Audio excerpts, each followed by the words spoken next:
શિવની કથા સાંભળવાથી આ જીવ શિવ બની જાય સાહેબ. પારસમાં એ તાકાત છે, લોઢાને સોનું બનાવી દેશે, પણ પારસ બીજું પારસ નથી કરી શકતી. ત્યારે શિવના ભક્તો, શિવના સંતો, શિવને પામેલા શિવો એ શિવ સમાન બનાવી દેશે. એટલે શંકર કહે છે, પાર્વતી સંતોનો સંગ કરો તો સંત બની જાઓ. ભગવા પહેરવાની જરૂર નથી, જેને પહેર્યા છે, જે સાચા છે એનો સંગ કરો. એટલે કૃષ્ણ કહે છે, હું તને બધું આપી શકું પણ શાંતિ નહીં આપું. શાંતિ મારી બહેન છે, એ શાંતિ મેં સંતોને આપીશ. શાંતિ જોતી તો કોઈ સંત પાસે જા. શંકર પણ કહે છે, પાર્વતી ચાલો બહુ થઈ ગયું, કોઈ સંત પાસે જઈએ. ભગવાન સ્વયં કથાકાર છે, પણ એ પણ કથા સાંભળે છે. ભગવાન બે જ કામ કરે, એક કથા, બીજું ધ્યાન. નવરા પડે તો કથા કરે, અને કોઈ ન હોય તો ધ્યાનમાં બેસે. જ્યારે કોઈ સાંભળનારું હોય તો કે કથા થતી હોય તો ત્યાં જાય. એટલે શંકર જ હનુમાન છે. હનુમાનનો પણ આ જ નિયમ, ગમે ત્યાં કથા હોય ત્યાં જાય. રામે કીધું કે હવે ચાલો કળયુગ આવે છે, હવે રહીને શું કરશું, સાકેત ધામ જઈએ. હનુમાનજી કીધું મારે નથી આવું. કેમ કે જ્યાં તમારી કથા થતી હશે, કોઈ પણ કરતો હશે, ચાહે સ્ત્રી પુરુષ, જ્યાં તમારું નામ આવશે, ચાહે શિવની કથા હોય ચાહે કૃષ્ણની, કોઈ પણ કથા. હનુમાનજી કથાના રસિયા છે.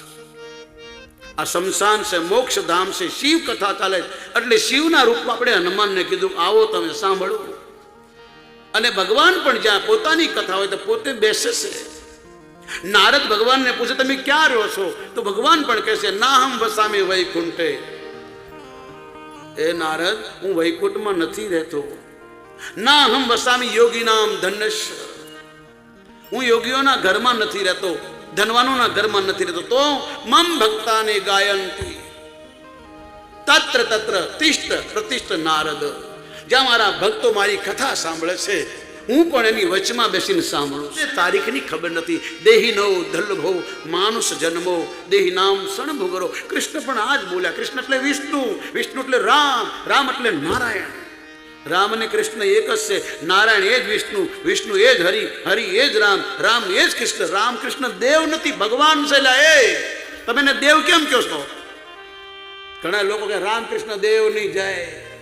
એટલે આ દેવ નથી, આ ભગવાન છે. ભગવાનનો અગ્નિ સંસ્કાર નથી થયો કૃષ્ણ રામનો. જેનો અગ્નિ સંસ્કાર થાય ભગવાન ન કહેવાય. સાહેબ સબકા બાપ હૈ. ભગવાન બધાનો બાપ છે સાહેબ. બેટા કિસી કા નહીં, બેટા કર ઉતરે વો સાહેબ ને. એ ભગવાન નહીં, કોઈનો દીકરો બની જાય. ભગવાન રામ કહેશે હું મારી જાતે મારો માનવ દેહ ઘડીને આવું છું, બ્રહ્માથી નહીં. તમે બ્રહ્માના બનાવેલો, હું બ્રહ્માનો નહીં, હું તો બ્રહ્માને બનાવું છું, મારા પેટથી નીકળ્યો. ભગવાન એટલે આપણે ભગવાનને કહીએ છીએ તમે હો માતા પિતા. ભગવાન માં પણ બની શકે, આપણો બાપ પણ બની શકે. કારણ કે નારાયણના પેટમાંથી બ્રહ્મા નીકળ્યા છે. બ્રહ્માનો જન્મ કોઈ સ્ત્રીના પેટે નથી થયો. એટલે ભગવાન માં પણ છે, બાપ પણ છે. તમે હું બ્રહ્માના પુત્રો છીએ. બ્રહ્મા આપણો બાપ છે શરીરનો. શંકર પણ આ બોલ્યા છે, હે પાર્વતી દુર્લભો મનુષ્ય દેહો. દેવી, વારે વારે માનવનો જન્મ નથી મળતો. આ આપઘાત કરવા માટે, બે મોત મરવા માટે, વૈષ્ણવ કરીને તડપવા માટે નથી મળ્યો, સુધરવા માટે. છેલ્લો જન્મ છે. આ 84 લખનો છેલ્લો દરવાજો એ માનવનો છે. જો આમાં અટકી ગયા, ભટકી ગયા, લટકી ગયા તો પછી આપણો કોઈ હાથ પકડનાર નથી સાહેબ. માનવ જેવો કોઈ જન્મ નથી. ભગવાન શંકર કહેશે માટે કોઈને ભૂખ્યા ન ઉઠાડતા, બધાને જમા, ભલે પાપી હોય. યાદ રાખજો, ભગવાન કહે છે દાન સુપાત્રને આપો, કુપાત્રને પૈસો ના આપો, એને રોટી ખવડાવો, એને કપડા આપો, એને દવા આપો. પણ દાન કુપાત્રને ના આપે. દાન ના આપો તો સુપાત્રને આપો. કૃષ્ણ બોલ જગતનું પાલન પોષણ કરો. અટવાઈ જાવ તો મને યાદ કરજો. ભગવાન શિવ અંતર ધ્યાન થયા. બ્રહ્માએ પોતાના શરીરના 2 ભાગ કર્યા. એક ભાગનો પુરુષ બનાવ્યો, જેનું નામ મનુ પડ્યું. આપણે મનુષ્ય કહેવાયા છીએ. આપણો ધર્મ વેજીટેરિયન સાત્વિક ભોજનનો છે. આપણે ફળ ફૂલ અનાજ દૂધ ખાનારા જીવો છીએ. માંસ ખાનારા જીભથી પાણી પીવે છે. જે માંસ ખાય છે એ જીભથી પાણી પીવે છે. આપણે હોઠથી પાણી પીએ છીએ. આપણે અનાજ ખાઈએ, ફળ ફૂલ ખાઈએ. મનુષ્ય માટે ઈશ્વરે અલગ ખોરાક બનાવ્યો. પશુઓ 4 પગવાળા માટે અલગ બનાવ્યો, પક્ષીઓ માટે અલગ બનાવ્યો. માંસાહારીને ગામમાં રહેવાનો અધિકાર નહીં, વનમાં રહે. એને તમે સિંહ, ચિત્તા, નાર, વાઘ, વરુ, ખડક જે કઈ નામ આપો, એને ઈશ્વરે આ ખોરાક આપ્યો છે. આપણે માનવ છીએ, મનુષ્યના પુત્રી. આપણો ધર્મ છે સાત્વિક ભોજન કરવું. આનાથી ઉલટો ચાલો તો પછી આપણે રાક્ષસમાં ગણતી. રાવણ બ્રાહ્મણ હતો. એના જીવન ચરિત્ર વાંચવું હોય તો હનુમાનને પૂછો. સુંદરકાંડમાં હનુમાનજીને પૂછો, તમે લંકામાં શું જોયું, બતાવશે. આપણે મનુષ્ય છીએ, ઈશ્વરને બહુ વાલા છીએ. ભગવાને આખી સૃષ્ટિ બનાવી, એને કોઈ વાલો ન લાગ્યો. પણ જ્યારે માનવને બનાવ્યો, પરમાત્મા બહુ રાજી થયો કે આ કંઈક કરશે મારા માટે, જગત માટે, ધર્મ માટે, મા બાપ માટે, ભાઈ માટે, દેશ માટે, ગાય માટે કંઈક કરશે. ભગવાન કહે છે મેં તને સારા જીવન જીવવા માટે મોકલ્યો, બગાડવા માટે નહીં. તારી માના પેટમાં તું ઊંધો લબડતો હતો, તે મને કોલ આપ્યો હતો, વચન આપ્યો હતો, મને બહાર કાઢ, હું તારું ભજન કરીશ. અરે તું શું કરે છે? તું મને ભૂલી ગયો. તે મને વચન આપ્યું હતું, હું સારું જીવીશ, સારું કામ કરીશ, બીજાને કામ લાગીશ, માતા પિતાની સેવા કરીશ, દેશની સેવા કરીશ, ગાયની સેવા કરીશ. ગાયને પળાતી નથી, ગાયની સેવા થાય છે. માતા પિતાને આપણે પાળતા નથી, માતા પિતા આપણને પાળે, એની સેવા થાય. આ જીવ ભૂલી ગયો. એને યાદ કરવા માટે આ કથાઓ છે, આ કીર્તનો છે, આ ભજન છે, આ સત્સંગ છે, આ ડાયરો છે. આપણે બધા જેમ દોરામાં મણી પોરવેલા છે, મોતી પોરવેલા છે, એમ આપણે બધી રીતે ક્યાંક ને ક્યાંક ઈશ્વર સાથે જોડાયા છીએ. પણ આપણો લગાવ છૂટી ગયો. એટલા માટે ભગવાન કહે છે એક બાપને 4 છોકરા હોય છે, બાપનો બધાય પર પ્રેમ હોય, પણ જે સેવા કરતો હોય એને બહુ વાલો હોય. આ સંતો, બ્રાહ્મણો, ગાય, ધરતી, સૂરજ, ચંદ્ર, સાધુ, સંત, ગુરુ એ મને વાલા, કારણ કે બધાની સેવા કરે છે. મને સેવા કરે તે ગમે છે. આ હનુમાન મને એટલે વાલો છે, એને સેવા જ કરી, કઈ માંગ્યું નહીં સાહેબ. આટલો મહાદેવનો અવતાર, પણ કોઈ દી મને પૂછ્યું નહીં, કઈ માંગ્યું નહીં. આ ભગવાનનું મંદિર એ શાંતિ માટે કેન્દ્ર છે, હાજરી પુરાવાનું કેન્દ્ર છે. આપણે માંગણીની ઓફિસ બનાવી નાખી સાહેબ. આપણે ભિખારી થઈને માંગવા લાગ્યા. ઈશ્વર પાસે કાંઈ ના માંગ. આપણી કરતા તો ભિખારીઓ સારા છે કે બહાર બેઠા બેઠા બિચારા રૂપિયા 2 રૂપિયા માંગે છે. ગુરુ કોઈ ભગવાન નથી બતાવી શકતો, મા બાપ ભગવાન નથી બતાવતા, સંતો ભગવાન નથી બતાવતા. એ રસ્તો બતાવે, આ રસ્તો ચાલો, તમને મળશે. અનેક રસ્તાઓ ફાટશે, પણ તમે સીધા ચાલજો, વાંકા ચૂકા ન ચાલતા, ન તો ભટકી જશો, રસ્તો ભૂલી જશો. આજે માણસ વ્યસનમાં બધું ભૂલવા લાગ્યો. આજ માણસ પાસે સાધન વધી ગયું, પૈસો આવી ગયો. આજનો માનવ, આજનો યુવાન, આજનો માણસ એવું સમજે મારે કોઈની જરૂર નથી, મારે સાધુ સંતો બ્રાહ્મણ ભગવાનની કોઈની જરૂર નથી, આવું સમજે છે. થોડાક દિવસનો મહેમાન પણ અભિમાન કેટલો. આજનો યુવાન, આજનો માણસ કેટલો અકડું ચાલે છે. એના માટે કથા છે. આવા લોકો કથામાં નથી આવી શકતા, નથી બેસી શકતા. બેસે તો કલ્યાણ થાય. વકીલ વાણીઓને વેશ્યા, એને રંગ લાગે નાય, એને રંગ લાગે તો બેડો પાર હો જાય સાહેબ. કોઈ યુવાન દીકરી દીકરાને રંગ લાગે. સાધુ બનવાની વાત નથી ભાઈ, કોઈ શાસ્ત્ર નથી કહેતું કે છોડીને ઘર બહાર ભાગી જાઓ. અર્જુન બાબો બનવા તૈયાર થયો, ભગવાન એને ગીતા સમજાવીને ગૃહસ્થ આશ્રમ સમજાયો. બ્રહ્માએ એક ભાગનો મનુષ્ય બનાવ્યો, બહુ રાજી થયા. આ કંઈક કરશે. પિતાને પ્રણામ કર્યા, મારા પિતા છો, તમે કેવું કરું? બેટા તું બધાનું કાર્ય કરવા માટે આવ્યો છે, બધાનું ભલું કરવા આવ્યો છે, કોઈનું ખરાબ ન કરીશ. બાપ ઉપદેશ આપે છે મનુષ્યને. બ્રહ્મા ડાબો ભાગ બીજો હતો, શરીરની સ્ત્રી બનાવી, જેનું નામ શત્રુપા બન્યું, એટલે માતાઓને સ્ત્રી કે માતૃશક્તિ. બંને પ્રણામ કર્યા, તમે અમારા પિતા છો, અમને સેવા બતાવો. બ્રહ્માએ કીધું મારી સામે અગ્નિની સાક્ષી લગ્ન કરો. લગ્નનો બહુ વિધિ હતો, હવે પૂરો થઈ ગયો. આ બ્રાહ્મણ જન્મથી મરણ સુધીનો સાક્ષી છે. એટલા દેવ છે, એટલા ભગવાન છે. આ જીવ જન્મે ત્યારથી બ્રાહ્મણની જરૂર પડે. શ્રીમદ થાય, સંસ્કાર થાય, ભણવા જાય, હગાઈ થાય, લગ્ન થાય, મરણ થાય, મરી જાય, બાળવા જાય, શ્રાદ્ધ થાય, પિંડ થાય, ત્યાં સુધીનો બ્રાહ્મણ સાક્ષી છે. મર્યા પછી ગાય તમને ને મને ભગવાન પાસે પહોંચાડે છે. યમરાજને કૈસાને છોડી દે, અને બાપ દાદાએ મારી સેવા કરી છે. ગાય આગળ યમરાજ પણ ધ્રુજે છે. ગાયથી બધાએ ડરે છે. એક કાળા માણાનો માનવી નથી ડરતો. આજ ગાયથી દેવતાઓ ડરે છે, ગાયથી ગંગા ડરે, ગાયથી લક્ષ્મી ડરે, અરે ગાયથી હનુમાન ડરે સાહેબ. ગણપતિએ ભૂલથી ગાયનું અપમાન કર્યું. જુઓ તમે, ગાય સૌની માં છે. ગાયની કોઈ માં નથી સાહેબ. ભગવાનની માં છે, તમારી મારી માં છે. ગાયની કોઈ માં નથી. ગાયની કોઈ માં નથી. તમને કોઈ કથાકાર નહીં કહી શકે કે ગાયની આ ફલાણી માં છે. ગાય સમુદ્રમાંથી નીકળી છે, એની કોઈ માં નથી. એ આપણી માં છે અને મર્યા પછી એ આપણને કામ લાગે. એટલે ભગવાન કહે છે કે હું સાધુ, સંત, બ્રાહ્મણને ગાય માટે આવું છું. આ ત્રણ પરોપકારી છે. એક પિતા કે વિપુલ કુમાર આ સેવા કરે છે લાગા. સેવા કરતો હોય, તમે જો તમારા 4 છોકરા હોય તો જે સેવા કરતો છે, મા બાપને બહુ વાલો હોય, થોડો મોડો પડે તો ગોતવા નીકળી પડે, ચિંતા કરે ક્યાં ગયો છે. ને તો મા બાપ માટે 4 બરાબર છે, પણ પેલો બહુ વાલો, કારણ કે સેવા કરે છે. એમ ભગવાનને સેવા કરે વાલો લાગે છે. સેવા કરો. આવો મોકો મળે તો છોડશો નહીં સાહેબ. વારે વારે આવો મોકો નથી મળતો.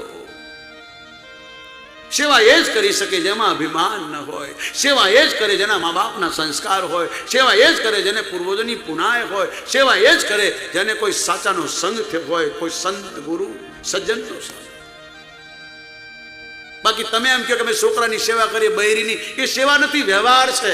એવું તો અનેક જન્મોથી કરતા આવ્યા છો. આગલા જન્મમાં તમારા મા બાપ હતા, છોકરા સાબરા છોડીને આવ્યા, અત્યારે છે આને છોડીને જશો. પુનરતિ જન્મ, પુનરતિ મરણ, વળી પાછું ત્યાર. આ રિટર્ન ટિકિટ છે. આ ટિકિટનું એડ્રેસ કોઈ સંતને પૂછો, કોઈ તમારા ધર્મ ગ્રંથને પૂછો. એ તો જેને ખબર નથી એમ કે છે કથાથી શું વળવાનું છે, શું કામ આટલા ખર્ચા કરો છો. આ તો બધા નવરા છે. અમે નવરા નથી સાહેબ. અમને આ કામ માટે નિમ્યા છે. અમારી આ ડ્યુટી છે, અમારી આ નોકરી છે, અમારી જવાબદારી છે. અમે તમારી પાસે પૈસા માંગવા માટે કથા નથી કરી રહ્યા. આ રૂપિયા માટે કથા નથી, આ ધર્મ માટે કથા છે. તમે મને કીધું આપી શકો, કદાચ માંગુ તો 25,000, 50,000, લાખ, 2 લાખ, કેટલીક વખત તમારી. આનું મોલ કોણ ચૂકવી શકે સાહેબ? ભારતનો સાધુ, ભારતનો બ્રાહ્મણ કદી નથી કહેતો મારા આટલા થશે. દક્ષિણા આપવી તમારો ધર્મ છે. શંકરે પણ અગસ્ત્યને કીધું તમે 9 દિવસ કથા સંભળાવી, હું તમને શું આપું? આપવું જ જોઈએ. એ આપણો ધર્મ છે, ઈશ્વરનો કાનૂન છે. તમે મારી સામે લગ્ન કરો. બ્રાહ્મણોને બોલાવી અગ્નિ પ્રગટ કરી 4 ફેરા ફેરવા. પછી કહ્યું સોમવારનું વ્રત કરજો, શિવજીનો અભિષેક કરજો, તુલસીની પૂજા કરજો, સૂર્યની પૂજા કરજો, ગાયની સેવા કરજો, સવારે ઉઠીને ધરતીને પ્રણામ કરજો અને પછી ઘરમાં દીવાબત્તી કરજો. બ્રાહ્મણોને ભોજન કરાવજો તમારા ઘરમાં, સંતોને તમારા ઘરમાં ભોજન કરાવજો. આ બ્રહ્માના વાક્યો, શિવપુરાણ વાંચો. શિવ પૂજન કર્યા પછી 11 બ્રાહ્મણોને ભોજન કરવાનો નિયમ છે. 11 નહીં તો 2, 1. તમારા ઘરમાં કોઈ સાધુ સંત બ્રાહ્મણ ભોજન કરી તમારું પાપ ખાઈ જાય છે, પોતાનું પુણ્ય મૂકી જાય છે. આજનો માનવ સમજતો નથી. બાપ દીકરાને કહે છે બેટા તારી ધર્મપત્નીને સમજાવજે. બેટી તું સાંભળે છે ને, તારો પતિ ભૂલી જાય તો યાદ કરાવજે. તારા ઘરે કોઈ સાધુ સંત બ્રાહ્મણ વડીલ, કોઈ ગરીબ, કોઈ ભૂખ્યો દુઃખ આવે, અતિથિ દેવો ભવ. આજે બધા ફોન કરીને આવે મહેમાન છે, પણ કીધા વગરનો આવી જાય એ તમારો અતિથિ છે. એનો વાત કરજો.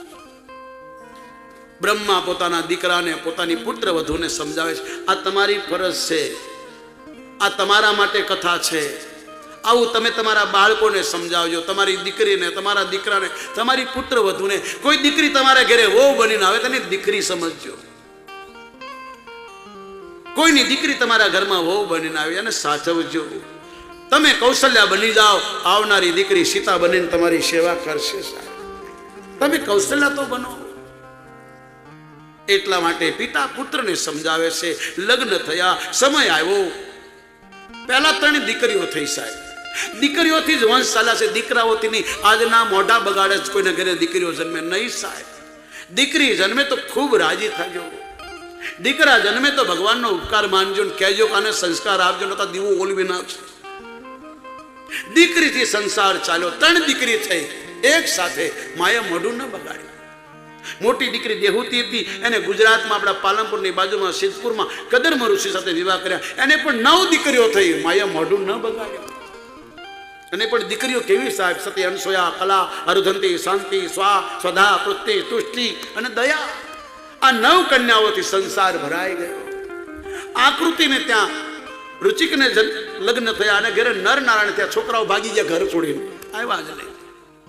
પ્રસૂતિના દક્ષ સાથે લગ્ન થયા. દક્ષને ખૂબ છોકરાઓ થયા, કોઈ બાવા બની ગયા, કોઈ પરદેશ જતા રહ્યા, કોઈ લગ્ન કરી નોખા થયા. આ પહેલેથી ચાલ્યું જાય સાહેબ. આ કોઈ ભગવાનની ભૂલ નથી સાહેબ. ભગવાને ભારત બનાવ્યું, પાકિસ્તાનની એ તમે બનાવ્યું છે. ઈશ્વરનું કામ છે તમને રચવાનું, બગાડવાનું કામ ભગવાનનું નથી, તમારું છે. પછી દક્ષને વિચાર થયો કે જેટલા છોકરા થયા કોઈ કામ આવ્યા નહીં. એ મૂર્ખાઓ છે કળયુગમાં જે છોકરા ઉપર નિર્ભય રહે છે. તમારા ઘરે દીકરી સાક્ષાત સરસ્વતી છે, પરણે તો લક્ષ્મી છે, સંતાન આવે તો એ જ પાર્વતી છે સાહેબ. પ્રથમો શૈલપુત્રી. અને લાડ લડાવજો, ખૂબ ભણાવજો, ખૂબ પ્રેમ કરજો સાહેબ. મા બાપે દીકરીઓને ખૂબ લાડ લડાવ્યા અને દીકરીએ મા બાપનું નામ કરી દીધું. શાસ્ત્રોમાંની કથાઓ છે. આ પ્રસૂતિ હોસ્પિટલમાં લખાય છે, કોનું નામ છે? આનું તો છે. અને ક્યાં બોર્ડ લગાડ્યું? પ્રસૂતિએ દક્ષ સાથે લગ્ન થયા. 60,000 છોકરાઓ ત્યાં બધા જતા રહ્યા. પછી દક્ષને થયું હું જગદંબાને બોલાવું, મારી દીકરી બનીને આવે, કાં તો ભગવતી મને દીકરી આપે, મારા દીકરા નથી જોતા. અને જ્યારે દક્ષ એની રાજધાની હરદ્વાર હતી, કનખલે તેઓ રહેતા હતા, જ્યારે તપસ્યા કરવા ગયા આખું હરદ્વાર એમને વળાવા ગયું કે કોના માટે તપ કરો? મારી દીકરી જોઈએ. હવે દીકરો નથી જોતો, કારણ કે દીકરો વાઇફ સુધી ને દીકરી લાઈફ સુધી, આખી જિંદગીમાં જો કામ આવશે તમારી દીકરી આવશે, દીકરાઓ નહીં આવે સાહેબ. એ લગ્ન ત્યાં પછી તમારા નહીં રહે. કોક હશે હરિના લાલ, તમારા પૂન હશે તો. જગદંબાની ખૂબ તપસ્યા કરી, ભગવતીને પ્રાર્થના કરી. 5000 વર્ષ સુધી ઋષિકેશમાં બેસીને ભગવતીને આરાધ્યા. જગદંબા પ્રગટ થયા, માગો માગો. જગદંબાનું રૂપ જોઈને દક્ષ નાચવા લાગ્યા, માની સ્તુતિ કરી. કોઈનું લીધેલું ધન, વિશ્વાસઘાતી લીધેલું ધન, વગર મહેનતનું મળેલું ધન તમને દુઃખી કરશે, તમારા પરિવારને દુઃખી કરશે, અંતે મોત બગાડશે.